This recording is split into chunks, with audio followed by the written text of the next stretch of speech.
introduction. I'm Eve. I'm Stelina. And I'm Amiel. Before explaining to you who we are and why we're here today, let us tell you a story. More than a story, let us present to you the routine of a big number of women during a particular time of the month. Picture a woman living a daily life. You can be who you want to be. Just choose what you prefer. A teacher, a high school student, a nurse. So, you are in what a bunch of people would call, like, if this was a horrible nightmare, that time of the month. Sounds terribly scary, isn't it? So, you've got your period. You're bleeding and having it while working.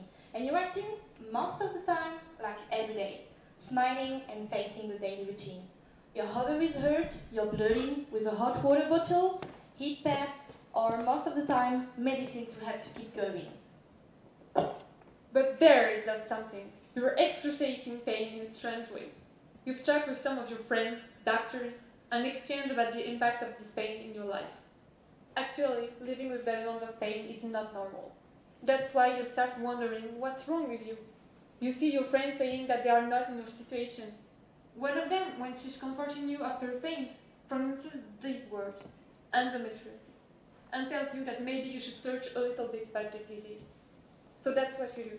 There are association websites and specialized gynecologists, but a lot of testimonies say that the disease is really hard to diagnose. That's what our project is about.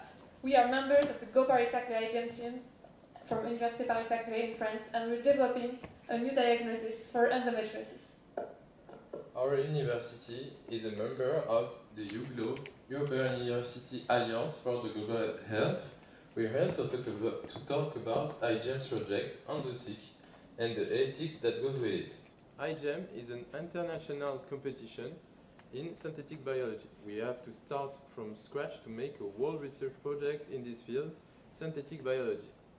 So we have to work in the lab, but iGEM project is not only about biology and the lab, but it is an entire project. Indeed, we need to anticipate and study direct and indirect potential impact of the project, social, ethical, environmental, and legal, by exchanging with professionals, associations, doctors, or patients, as well as introduce the disease to the general public, for example, workshop, intervention in school. These are useful aspects for the team project and the team members because we can modify our approach to the problem and improve it. Endometriosis is a disease that affects 1 in 10 women. When a woman has her period, the endometer that was in the uterus is eliminated through the vagina. When a woman has endometriosis, cells from the endometrium migrate from the uterus to other organs, like ovaries or intestine, for instance. These cells are already submitted to the hormonal cycle, and this is one of the causes of the symptom. This is pain, fear, and taboo. But above all, this illness is very hard to deal with every day. Actually, the symptoms are chronic pain, painful menstruation, and infertility, among others, depending on the woman and the stage of the disease.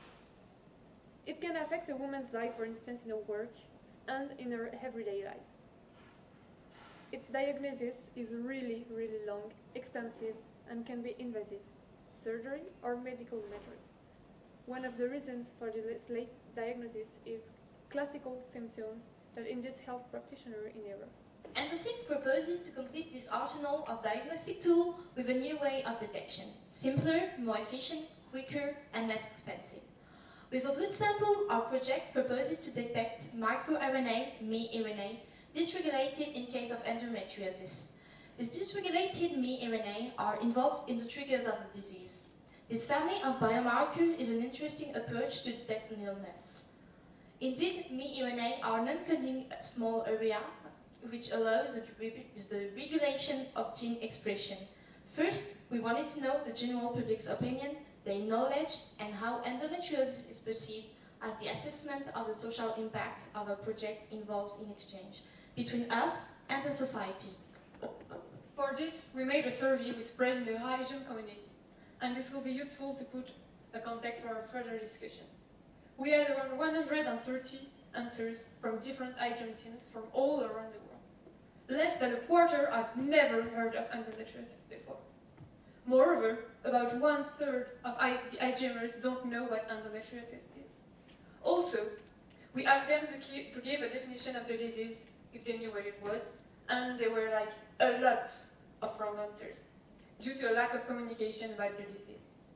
It is clear that the lack of communication isn't just about the general population, but also about the medical profession. A sizable and significant part of the doctors and gynecologists are not sufficiently aware that much about endometriosis, whether it is because they are not trained or not, or because they don't think about it. On the other hand, aiding grounds are a kind of trivialization and minimization of the pain induced by endometriosis. Pain, and especially constant pain and chronic pain, indeed aren't self-evident for someone who never experienced it. And even pain is different depending on people. In 2020, an Australian artist, Eugenie Lee, has developed a VR installation artwork dealing with endometriosis pain. The dispositive is a belt, giving to the viewer pelvic pain-like sensation. It was tested notably by a gynecologist and endocrinologist, Dr. Andrea Alice. While trying it, her words were, "I didn't realize how hard it was. Now I know. Take this to med schools, strap every doctor and nurse to it, because it makes us more empathic in terms of managing our patients. The point here isn't that much about being empathic, but about not disparaging pain." We had a conversation with a gynecologist and we talked about the goal of our project. As we said, 1 in 10 women is affected by endometriosis, but the statistics are underestimated. In fact, the time between the first symptoms and the diagnosis is around 6 to 7 years, which is considerable, meaning that as we speak, there are many women who don't know about their endometriosis. In this situation, it is legitimate to wonder if it would be useful to develop a screening tool for this syndrome, that is to say, a tool allowing any woman to detect their potential endometriosis without any previous symptom, unlike a diagnosis which consists in detecting the disease according to the symptoms mentioned by the patient. To sum up, a screening tool is made on a large scale when a diagnosis refers to the individual. This discussion directly impacts our project in a sense that it was firstly thought to be a base for a future diagnosis, but what if we use as a screening tool, and if so, it would completely affect the final form of our project. First, we will discuss about the relevance of a screening test, only with women who are 7 years or more, but also screening would allow detection at the earlier stages of the disease, which will be positive for any treatment, thus contributing to its effectiveness. In addition, women with severe endometriosis could benefit from this pre-diagnosis. As a matter of fact, if their endometriosis engenders infertility, they might want to freeze their ovocytes. For example, telling asymptomatic women that they are affected might generate anxiety and might put them in a dilemma, in which women will have to choose to freeze their ovocytes or not. It can be a good solution for women to have a chance to have children if infertility comes later in their life. But there are some ethical problems that go with it. What goes with this are the different preservation techniques, like ovocytes, as we said before, but also freezing ovarian tissues. Actually, bioethics laws in France say that every person with a medical care susceptible to alter the fertility or for who the fertility can be prematurely altered can benefit from collection and conservation of gametes or germinal tissues to preserve or restore fertility. On the other hand, several doctors state that developing a screening tool might be unethical and it could create a panic movement like we saw during this pandemic for the chloroquine in France. Furthermore, it could increase the demand of cystoscopies or RMIs, resonance magnetic imaging. Endometriosis is a disease, but not only. Having personal experience from patients is another side. The aim of our interview, as well as this talk, was to know more about the difference between a screening tool or diagnosis. And our interview with experts were useful in the understanding of this notion. It remains an open debate, as several arguments involved in this discussion. Thus, it appears that at the moment, the diagnosis would be a helpful tool for the doctors that have a doubt or difficulties to put a diagnosis. Endocyte is a new way of detection, which could possibly also help in the detection of other diseases.